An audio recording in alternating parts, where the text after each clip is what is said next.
And it's time for Lefties Losing It. And today Donald Trump pulled off a masterstroke in front of the world's media. He shamed South African President Cyril Ramaphosa with the ugly truth of anti-white, anti-Boer racism and violence in his country, an issue no other world leader is addressing. And he did it by playing a clip showcasing just how grim the situation is in South Africa. Turn down the lights. Turn the lights down. Turn the lights down and just put this on. It's right behind you. Johan. There's nothing this parliament can do. With or without you, people are going to occupy land. Of course, that saw the lefty media lose it en masse. Apparently, white farmers being targeted, being killed, having their land taken without compensation. It's all a conspiracy theory. Here is the thoroughly detestable Nicole Wallace on MSNBC. Today, Donald Trump meeting with the president of South Africa and attempting to ambush and humiliate that leader inside the Oval Office. But what he did instead was embarrass and humiliate the people of the United States of America again.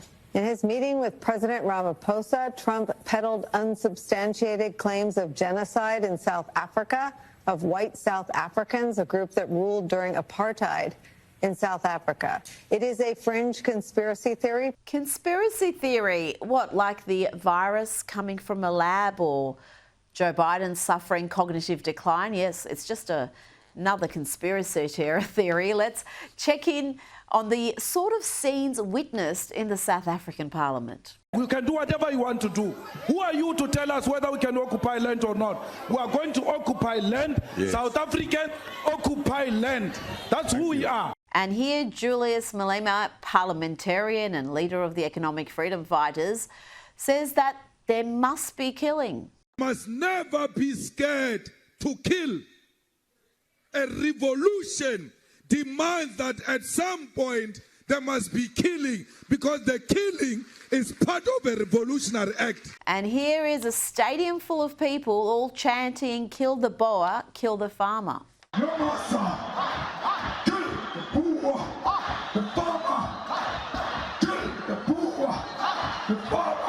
Now, this week's Secretary of State Marco Rubio's Senate committee hearing was interrupted by rational, totally sane protesters making valid points. Of course, I jest. It was the usual lefties losing it. What is going on? Stop it! Israel is a genocide! Stop it! Stop it! Stop it! I cannot live in peace. I will not be silent while there's a genocide going on! No weapons to Israel.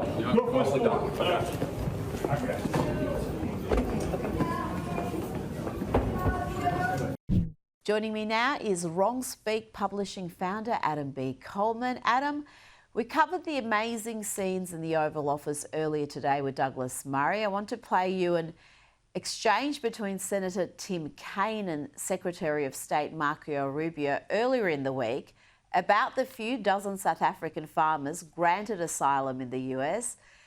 This has really upset many on the left.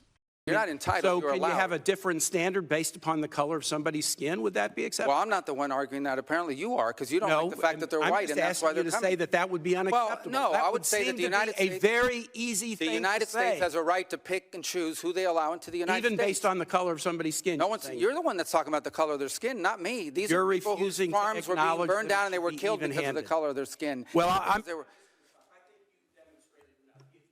Well, you've demonstrated enough, because you think anyone should be allowed into this country for any reason because they met a certain criteria. Who has said that? We are going to prioritize people that come into our country on the basis of what's in the interest of this country. That's a small number of people that are coming. But you said this weekend that but there in other would be more. cases, it's harder to vet. In other cases, it's more difficult. And by the way, the United States admits people every year. Adam, anyone who has taken note of what is happening in South Africa in recent years knows full well the discriminatory laws, the violence targeted towards white landholders in particular. Why are the Democrats and so many in the media so eager to deny this and so perturbed by this smaller intake of Afrikaners coming into the country?